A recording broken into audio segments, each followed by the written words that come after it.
Fala galera, ligada no Pick and Roll Brasil. A temporada 2016-2017 da NBA está cada vez mais próxima e nós continuamos nossa série de vídeos com prévias sobre tudo que vai rolar no melhor basquete do mundo. Continuando aquele assunto que a gente já começou no vídeo anterior, vamos falar mais uma vez de sophomores, de segundonistas, jogadores que foram calouros na temporada passada. E nesse vídeo a gente vai falar de jogadores que já chegaram como protagonistas na sua temporada de estreia e que agora vão por voos ainda mais altos. Não poderíamos começar esse vídeo falando de outro jogador que não fosse o Karl-Anthony Towns. Towns, que depois de ter sido escolhido primeiro no draft, fez uma temporada histórica. 18 pontos por partida, 10 rebotes, 51 double-doubles, 1,7 toco, 2 assistências, enfim, contribuindo em várias estatísticas, uma temporada que só não foi mais dominante que aquela do Tim Duncan, se a gente pegar nas últimas 2 décadas as temporadas de calouro dos jogadores, só o Tim Duncan teve uma temporada tão dominante nos dois lados da quadra. Karl-Anthony Towns, ofensivamente, jogador completo, dentro do garrafão, tem inúmeros recursos, pode colocar a bola na cesta de várias formas, muito difícil de ser marcado, combina classe, categoria, agilidade. Fora do garrafão, com arremesso que está ainda em desenvolvimento, não é um arremessador consistente da linha dos 3 pontos, mas de média distância já mata praticamente tudo que chega na mão dele. Jogador que se mexe com muita facilidade sem a bola. Fica muito difícil você marcar um cara como Karl-Anthony Towns. E defensivamente também, além de usar todo o seu físico, sua altura, um jogador que tem uma envergadura muito grande, um alcance muito grande. Muito difícil você fazer uma cesta dentro do garrafão quando o Karl-Anthony Towns está lá protegendo o aro. E além disso, ele tem uma agilidade impressionante para defender o perímetro, consegue marcar, correr atrás de um jogador adversário como se tivesse 1,90 m em alguns momentos. Impressiona essa combinação de tamanho e agilidade. E nessa temporada ele deve vir com um papel ainda mais importante nesse time do Minnesota Timberwolves. Vai evoluir em muitos aspectos e se ele conseguir desenvolver um chute de 3 consistente, será um pesadelo para as defesas adversárias. Prevejo nessa temporada o Towns fazendo algo na casa dos 22, 23 pontos por partida, já indo para 12 rebotes. E caso o Minnesota Timberwolves faça uma campanha além das expectativas, o Karl-Anthony Towns, não digo que briga para ser MVP da liga, mas vai ter ali voto para segundo lugar, terceiro lugar. O céu é o limite para esse jogador. Uma coisa praticamente certa, se ele seguir a curva de evolução como todo mundo está dizendo, é nome praticamente certo no All-Star Game. Vamos ficar de olho no que vai fazer o calouro do ano de 2015 e 2016. Quando uma equipe tem a 4ª escolha num draft, um draft de muitos jogadores promissores, e vai atrás de um europeu, 2,21 m, jovem, desconhecido, relativamente desconhecido, com cara de bonzinho, a tendência é que a maioria dos torcedores desconfie. Não foi diferente com o Knicks quando o Knicks escolheu o Kristaps Porzingis no ano passado. Só que o Porzingis calou a boca de todo mundo, teve uma temporada espetacular, mostrou ser aquilo que tantas equipes buscam na liga. É um jogador que proteja o aro e ao mesmo tempo no ataque não só seja eficiente dentro do garrafão, mas também abra a quadra e acerte arremessos de 3 pontos com regularidade. Isso é mais raro que um unicórnio na NBA, por isso que os americanos tanto se referem a esse tipo de jogador alto, atlético, que protege o aro e acerta de 3. Chamam esse jogador de unicórnio nos Estados Unidos. E o Porzingis provou ser esse unicórnio. O Knicks se beneficiou muito do talento do Porzingis na temporada passada. Se não voltou aos playoffs, pelo menos deixou de ter uma campanha vergonhosa como nos anos anteriores. O Carmelo Anthony ganhou um parceiro, um jogador para ajudar ele no ataque. Carmelo carregava esse ataque do Knicks nas costas em anos anteriores. E agora o Knicks vem com um time mais forte. Só que a grande questão é ver como o Porzingis vai ser usado.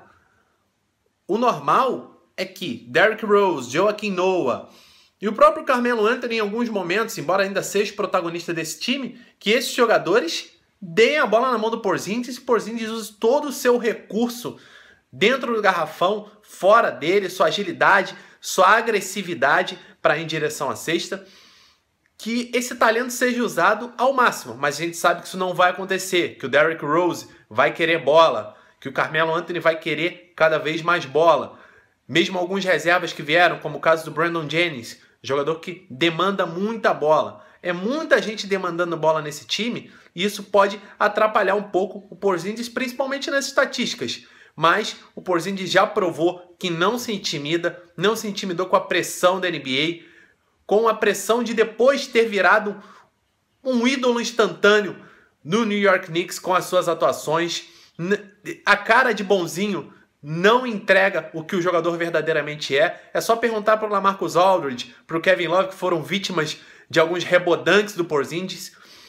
E não acredito que ele vá se intimidar também com a pressão agora, com mais atenção das defesas em cima dele. É um jogador de muita personalidade e acredito que isso vai ser útil para ele, para jogar no meio de tantas estrelas, tantos jogadores com nome consolidados. A gente espera, sim, uma evolução do Porzingis em termos de fundamento, de vários aspectos, mas, por outro lado, estatisticamente, ele não vai ter tanto protagonismo quanto poderia ter numa equipe mais voltada para ele. Vamos ficar na guarda, mas sim, Porzingis é um jogador que no futuro vai ser um jogadoraço e vai dar mais um passo em relação a esse sucesso nesta temporada. Quando o Denver Nuggets foi atrás do Nikola Jokic, todo mundo esperava que o sérvio fosse utilizado como um projeto, algo a longo prazo, que passasse muito tempo na D-League antes de jogar na NBA de maneira consistente. Mas não foi o que aconteceu. Logo na sua temporada de calouro, o Jokic contou com alguns fatores como a lesão do Jusuf Nurkic, que era tido como o futuro do time na posição 5, e aproveitou muito bem o espaço. O Jokic, ofensivamente, é um jogador completo. É um jogador que sabe resolver perto da cesta, tem muitos recursos para colocar a bola na cesta, assim como Towns, assim como o próprio Kristaps Porzingis. Também tem um arremesso muito bom de média e longa distância, mas a vantagem que ele tem em relação ao Towns e ao Porzingis é a capacidade de passe.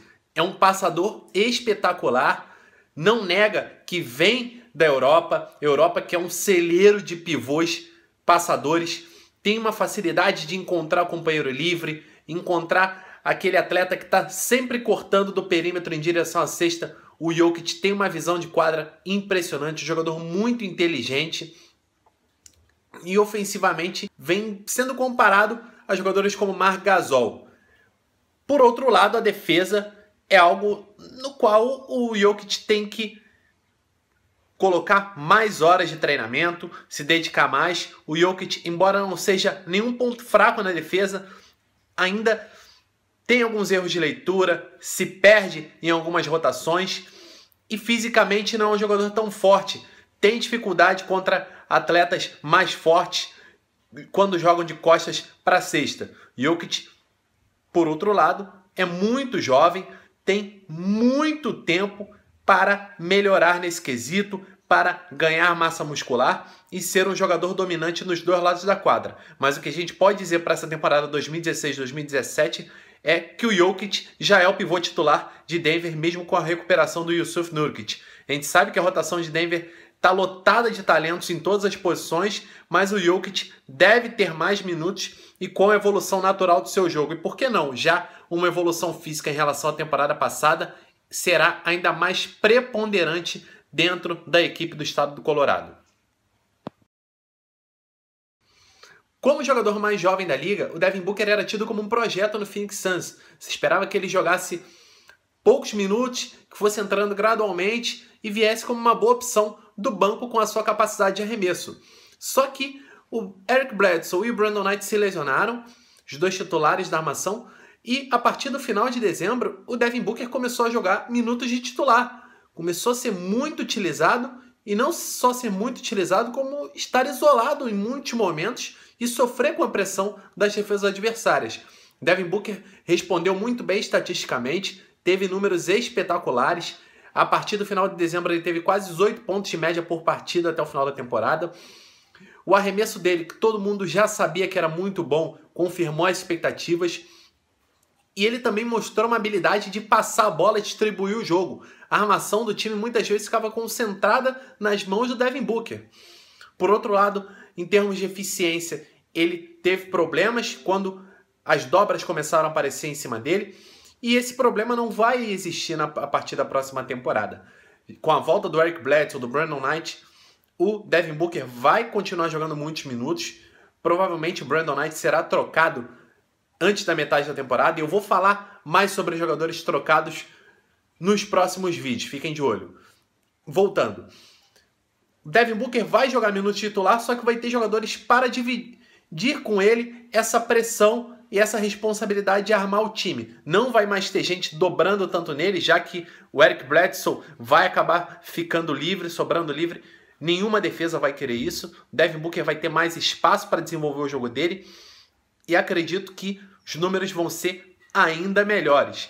Devin Booker vai aos pouquinhos se firmando como um dos principais arremessadores, mas também como um dos grandes jogadores ofensivos da NBA para o futuro. Por outro lado, a defesa é um aspecto a ser melhorado. Coletivamente, o Phoenix Suns é uma bagunça na defesa e o Devin Booker também precisa melhorar em aspectos individuais. É um jogador que se perde em rotações, tem muita dificuldade para marcar o pick and roll quando um pivô adversário vai fazer o corta-luz e fisicamente tem muita dificuldade para lidar com jogadores mais fortes. O Devin Booker é um jogador que precisa ganhar massa muscular, um jogador muito frágil fisicamente e vai precisar de alguns passos nesse sentido, na parte física e também no aspecto defensivo, no aspecto de fundamentos defensivos, se quiser se tornar um jogador completo. Mas de qualquer maneira, o ataque, o jogo ofensivo já fala por si só e o Devin Booker deve ter uma grande temporada em 2016-2017. O Jahlil Okafor é um jogador muito talentoso, não dá para discutir isso. Ofensivamente, muitos recursos. É um pivô à moda antiga. É aquele cara que dá a bola nele dentro do garrafão e ele vai resolver.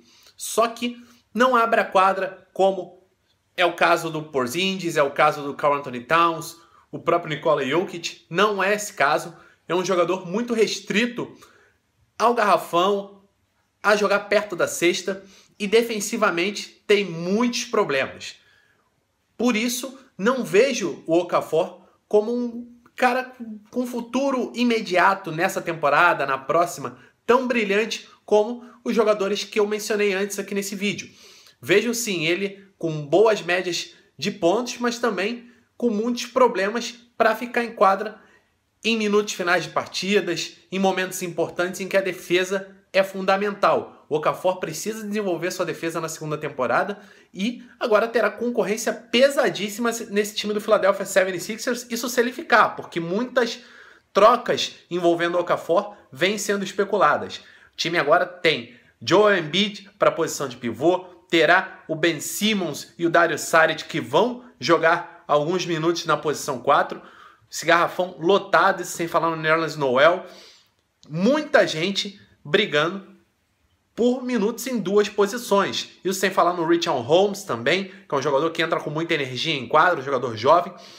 Muita gente disputando poucos minutos e o Okafor também vai ter essa dificuldade, né? De se firmar em meio a uma concorrência tão pesada como será a do garrafão desse Philadelphia 76ers. Mas talento ofensivo ele tem. Se ele conseguir desenvolver o outro lado do jogo dele, aí sim ficará muito difícil superá-lo e ele se firmará seja no Sixers ou em outra equipe como um dos grandes jogadores de garrafão da NBA.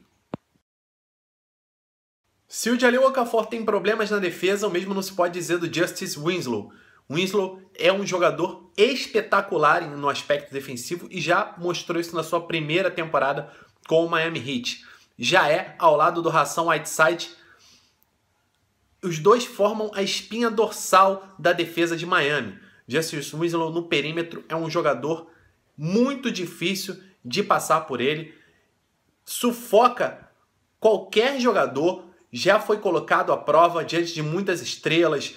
DeMar DeRozan sofreu muito com ele, o próprio LeBron James teve problemas em alguns momentos em superar a marcação do Justice Winslow, um jogadoraço defensivamente, defende da posição 4 até a posição 1, jogador fisicamente impressionante, muito forte, muito atlético, tem um corpo de um jogador de futebol americano, mas uma mobilidade impressionante para o seu tamanho e vai ainda crescer muito.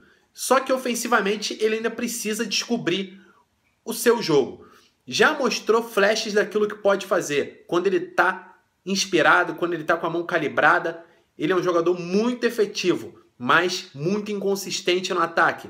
O aproveitamento dele nos arremessos de quadra é baixo e nos 3 pontos é mais baixo ainda. Ele veio para a Summer League com esse time do Miami Heat e os números continuaram dessa maneira. As médias de pontuação foram altas, mas por outro lado, o aproveitamento dele muito baixo. Justice Winslow vai precisar descobrir como resolver esse problema no ataque. E aí sim, com a defesa que ele tem, se ele desenvolver o jogo ofensivo, se tornará um dos grandes nomes de perímetro dessa liga. É isso, galera. Falamos aqui sobre jogadores de segundo ano, já tínhamos falado sobre outros nomes no vídeo anterior. Se você gostou do vídeo, deixe aquele joinha, deixe também algum comentário se você tem alguma opinião parecida ou diferente de alguns dos nomes mencionados nesse vídeo, ou se você acha que algum jogador fez falta, deixe seu comentário também. E para quem ainda não se inscreveu no nosso canal, tá aqui embaixo, ó, inscreva-se.